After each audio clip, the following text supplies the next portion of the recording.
all started in March 2020 when the pandemic was occurring. That's when I was in my kitchen and received that voicemail that I had been diagnosed with breast cancer.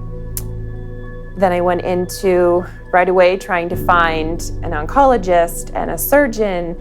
And by the way, you need a COVID test. And what's COVID? So we got one of the first COVID tests, and my surgeon was amazing. And actually it took 3 or 4 days at that time. So he called the lab in Pennsylvania to get the negative test just so that I could go in, and they were shutting down surgeries and hospitals and throwing masks at us and just trying to figure everything out all at once. My mom flew in, and we eventually went right into 3 surgeries.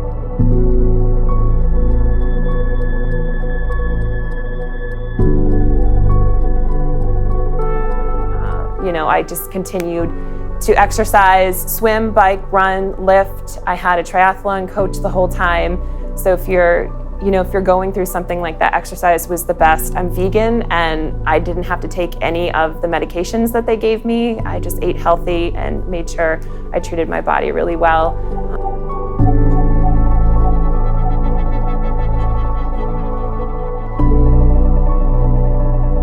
I knew that it was important to find someone who was going to cut my hair because I wasn't sure if I was going to lose it or not. I knew I was going to use a cold cap, which helps preserve your hair, but it was 75% chance it was going to work. And if I did lose my hair, they suggested that we cut it short. So I actually went on Thumbtack and found a hairdresser, and she was willing to come into my home, and we masked up, and she cut it really short to make sure if I did lose it, then it wouldn't be as bad, and to make sure that the cold cap would work at its most effective way.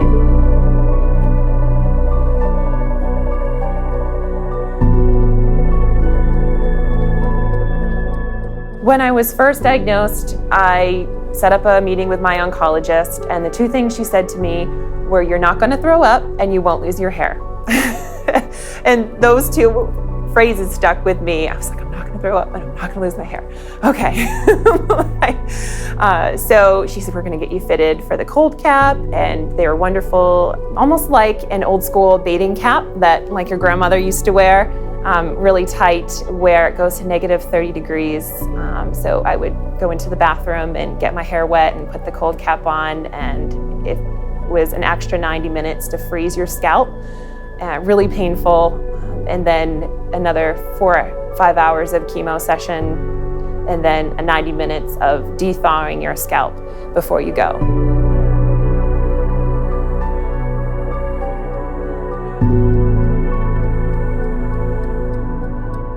There's pros and cons to that, because I didn't lose my hair. I would put makeup on, and I would still go into work every day. Once we opened back up, I didn't look like a cancer patient, but inside I felt like one. People would ask, how are you doing? I'm like, awful, absolutely awful. Like, my insides are on fire, but I'm here.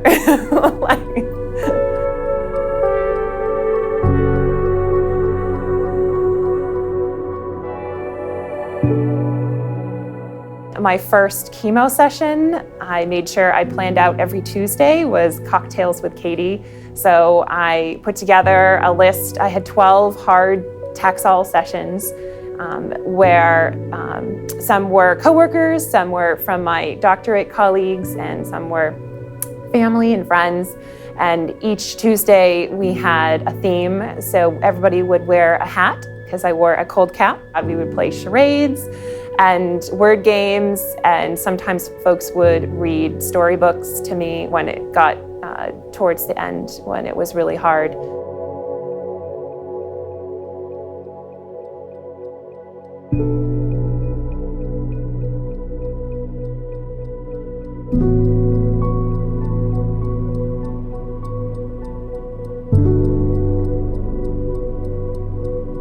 Out of the 12 hard Taxol sessions, the first 6, I'm not going to say they were easy, but I was amped up, I was pumped up, I was going to, put on a happy face. And then towards session 8, 9, 10, and 11, and 12, where my scalp hurt, like on a scale of 1 to 10, it was like a 12.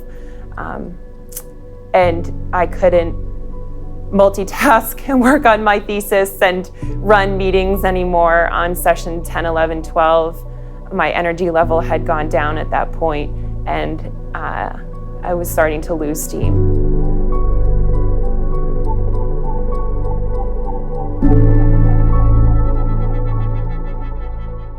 The Taxol was, the 12 sessions ended.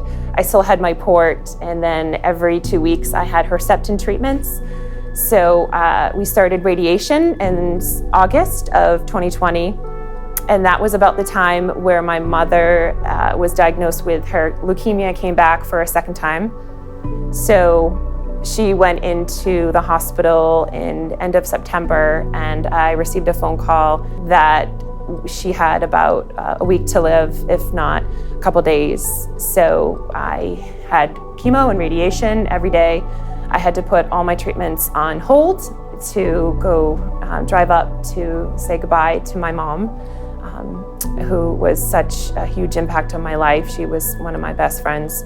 So we drove up to Massachusetts, and it was such an amazing time to say goodbye to my mom, because we were able to move her to our family beach house in Rockport, Massachusetts, where my ancestors were from. So she went up the 3rd floor where she could overlook the Rockport Harbor, and everybody flew in. They made a big pot of soup, and we had one last happy hour at sunset in Rockport, and which was where I remember growing up and her best memories of her mother.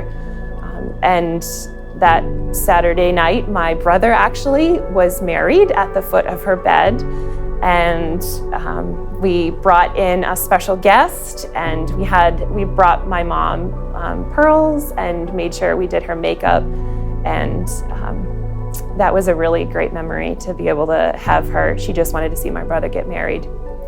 And then she passed away that night.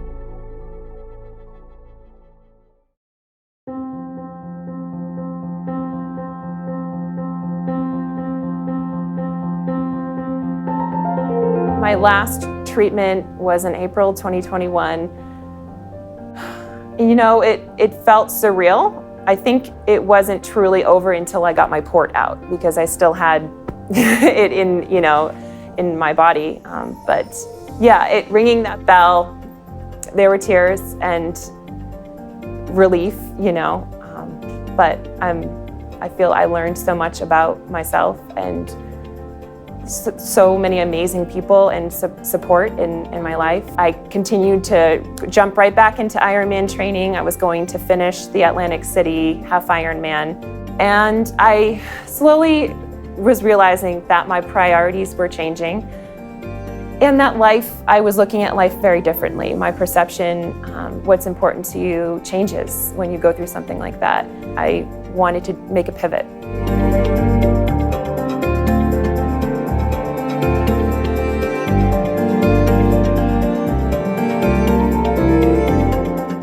I decided to end my position at Parks and Rec in Loudoun County and drove up to Atlantic City, New Jersey. So yeah, I did the Ironman on Sunday and completed that, which felt so good because it was through so many hardships. By Monday, I had a business plan in my head ready to go, and I was thinking about a way that I could connect recreational resources and people, and forming a new way of connecting recreational services.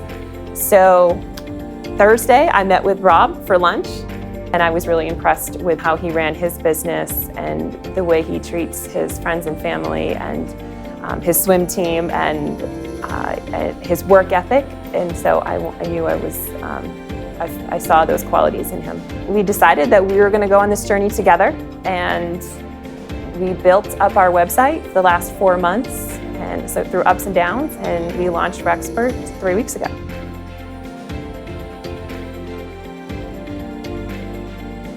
I think I got through the hardest days by thinking of my mom and all the women who have gone before me.